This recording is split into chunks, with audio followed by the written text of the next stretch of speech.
આ ચોકલેટ જેવું શું છે અને આમાં આટલું બધું ઝાગ આટલું બધું દેખો તો કેટલું સાબુન જેવું લાગે છે ને. તો hello, welcome back to my channel. My name is Nidhi અને આજે હું બનાવવા જઈ રહી છું ડિટેન સોપ. તો આ મેં મંગાવ્યો છે ગોટ, મતલબ બકરીના દૂધમાંથી બનેલો બેઝ સોપ છે. આ છે એનો પાવડર, મેં બધું મિક્સ કર્યું છે. આ હું તમને હમણાં કહું છું કે એમાં શું શું મેં એડ કર્યું છે. આ રોઝ વોટર છે, ગ્લિસરીન છે. આની અંદર વિટામિન ઈની કેપ્સ્યુલ જશે અને રોઝ વોટર જશે ને એલોવેરા જેલ જશે, બરોબર છે. અને આજકાલ બધાને તડકામાં ફરવાનું બહુ થાય છે, બધાની સ્કિન બહુ જ ટેન થઈ જાય છે ને બધા બહાર કેમિકલ ને અમુક પ્રોડક્ટ એવી જે આપણે અફોર્ડેબલ નહીં કરી શકતા. તો આજે ઘરગથ્થું જ આપણે ઇલાજ કરીએ. તો આમાં છે ને બેઝની અકોર્ડિંગ આપણે લેવાનું હોય બધી જ પ્રોડક્ટ. તો આમાં મેં 2 થી 2.5 ચમચી મેં પાવડર લીધો છે. એની અંદર હું 2 ચમચી ગ્લિસરીન નાખું છું, 2 ચમચી રોઝ વોટર છે, 2 ચમચી એલોવેરા છે અને 2 વિટામિનની કેપ્સ્યુલ છે. આ બધું આપણે પ્રોપર મિક્સ કરવાનું છે. અને આ પાવડર શેનો છે એવું તમને કહી દઉં. મેં મેં છે ને એક્સ્ટ્રા બનાવીને જ મૂક્યો છે. પણ આમાં જે પ્રોડક્ટ યુઝ કરવામાં આવી છે તો 1 ચમચી તમારે હળદર લેવાની, 1 ચમચી હળદરને તમારે પ્રોપર શેકી લેવાની. કશું જ એડ કર્યા વગર ખાલી તવા પર શેકી દેવાની, જ્યાં સુધી કાળી ના થાય ત્યાં સુધી.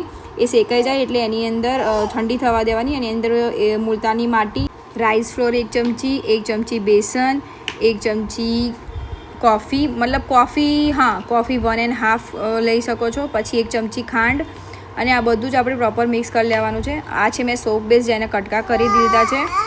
હવે આપણે આ સોપ બેઝને ઓગાળવાનો છે. તો મેં ડબલ બોઇલરની મદદથી આ વસ્તુ કરવાની કોશિશ કરી છે.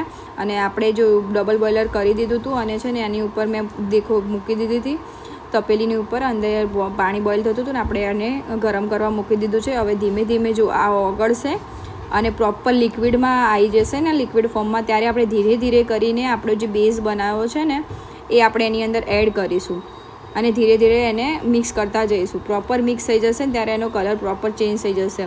બધું થોડું થોડું એડ કરતા જઈશું અને ધીરે ધીરે એને મિક્સ કરતા જઈશું. જોઈ લો, એનો પ્રોપર કોફી નાખી છે એટલે એનો કલર પ્રોપર કોફી જેવો આવ્યો છે.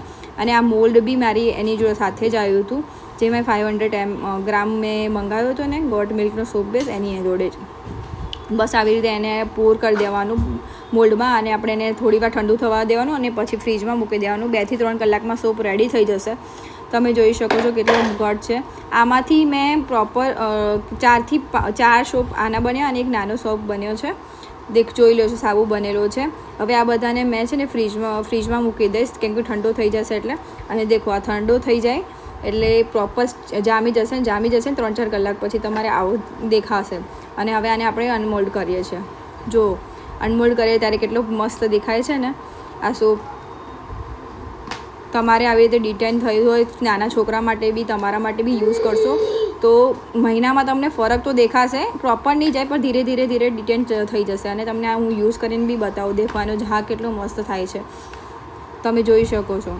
જો તમને આ વિડીયો યુઝફુલ લાગે અને સારો લાગે તો મારી ચેનલ લાઇક, શેર અને સબસ્ક્રાઈબ કરવાનું ભૂલતા નહીં. અને આ વિડીયો જરૂરથી શેર કરજો, બહુ જ કામ લાગશે. Bye bye.